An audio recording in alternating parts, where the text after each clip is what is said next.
کیونکہ میں تمہاری بے شمار خطاؤں اور تمہارے بڑے بڑے گناہوں سے آگاہ ہوں۔ تم صادقوں کو ستاتے اور رشوت لیتے ہو اور پھاٹک میں مسکینوں کی حق تلفی کرتے ہو۔ خداوند کے زندہ اور پاک کلام میں سے آموس اس کا 5واں باب۔ اے اسرائیل کے خاندان، اس کلام کو جس سے میں تم پر نوحہ کرتا ہوں سنو۔ اسرائیل کی کنواری گر پڑی، وہ پھر نہ اٹھے گی۔ وہ اپنی زمین پر پڑی ہے، اس کو اٹھانے والا کوئی نہیں۔ کیونکہ خداوند خدا یوں فرماتا ہے کہ اسرائیل کے گھرانے کے لیے جس شہر سے 1000 نکلتے تھے اس میں 100 رہ جائیں گے، اور جس سے 100 نکلتے تھے اس میں 10 رہ جائیں گے۔ کیونکہ خداوند اسرائیل کے گھرانے سے یوں فرماتا ہے کہ تم میرے طالب ہو اور زندہ رہو، لیکن بیتل کے طالب نہ ہو اور جلجال میں داخل نہ ہو، اور پیر سبا کو نہ جاؤ، کیونکہ جلجال اسیری میں جائے گا اور بیتل ناچیز ہوگا۔ تم خداوند کے طالب ہو اور زندہ رہو، ایسا نہ ہو کہ وہ یوسف کے گھرانے میں آگ کی مانند بھڑکے اور اسے کھا جائے، بیتل میں اسے بجھانے والا کوئی نہ ہو۔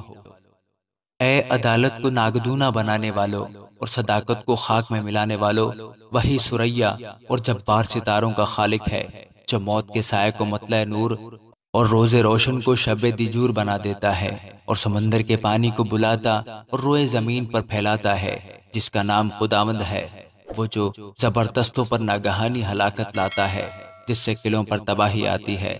وہ پھاٹک میں ملامت کرنے والوں سے کینہ رکھتے ہیں اور راست گو سے نفرت کرتے ہیں۔ پس چونکہ تم مسکینوں کو پامال کرتے ہو اور ظلم کر کے ان سے گیہوں چھین لیتے ہو، اس لیے جو تراشے ہوئے پتھروں کے مکان تم نے بنائے ان میں نہ بسو گے، اور جو نفیس داغستان تم نے لگائے ان کی میں نہ پیو گے۔ کیونکہ میں تمہاری بے شمار خطاؤں اور تمہارے بڑے بڑے گناہوں سے آگاہ ہوں۔ تم صادقوں کو ستاتے اور رشوت لیتے ہو اور پھاٹک میں مسکینوں کی حق تلفی کرتے ہو، اس لیے ان ایام میں پیش بین خاموش ہو رہیں گے، کیونکہ یہ برا وقت ہے۔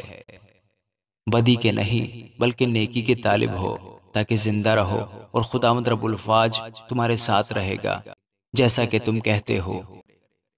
بدی سے عداوت اور نیکی سے محبت رکھو، اور پھاٹک میں عدالت کو قائم کرو، شاید خداوند رب الفاج بنی یوسف کے بقیہ پر رحم کرے۔ اس لیے خداوند رب الفاج یوں فرماتا ہے کہ سب بازاروں میں نوحہ ہوگا، اور سب گلیوں میں افسوس افسوس کہیں گے، اور کسانوں کو ماتم کے لیے اور ان کو جو نوحہ گری میں مہارت رکھتے ہیں نوحہ کے لیے بلائیں گے، اور سب پاکستانوں میں ماتم ہوگا، کیونکہ میں تجھ میں سے ہو کر گزروں گا، خداوند فرماتا ہے۔ تم پر افسوس جو خداوند کے دن کی آرزو کرتے ہو۔ تم خداوند کے دن کی آرزو کیوں کرتے ہو؟ وہ تو تاریکی کا دن ہے، روشنی کا نہیں۔ جیسے کوئی شیر ببر سے بھاگے اور ریچھ اسے ملے، یا گھر میں جا کر اپنا ہاتھ دیوار پر رکھے اور اسے سانپ کاٹ لے۔ کیا خداوند کا دن تاریکی نہ ہوگا؟ اس میں روشنی نہ ہوگی بلکہ سخت ظلمت ہوگی، اور نور مطلق نہ ہوگا۔ میں تمہاری عیدوں کو مکروہ جانتا اور ان سے نفرت رکھتا ہوں، اور میں تمہاری مقدس محفلوں سے بھی خوش نہ ہوں گا۔ اور اگرچہ تم میرے حضور سوختنی نظر کی قربانیاں گزرانو گے تو بھی میں ان کو قبول نہ کروں گا، اور تمہارے فربا جانوروں کی شکرانہ کی قربانیوں کو خاطر میں نہ لاؤں گا، اور اپنے سرود کا شور میرے حضور سے دور کر، کیونکہ میں تیرے رباب کی آواز نہ سنوں گا۔ لیکن عدالت کو پانی کی مانند اور صداقت کو بڑی نہر کی مانند جاری رکھ۔ اے بنی اسرائیل، کیا تم 40 برس تک بیابان میں میرے حضور ذبیحے اور نظر کی قربانیاں گزرانتے رہے؟ تم تو ملکوم کا خیمہ اور کیوان کے بت جو تم نے اپنے لیے بنائے اٹھائے پھرتے تھے۔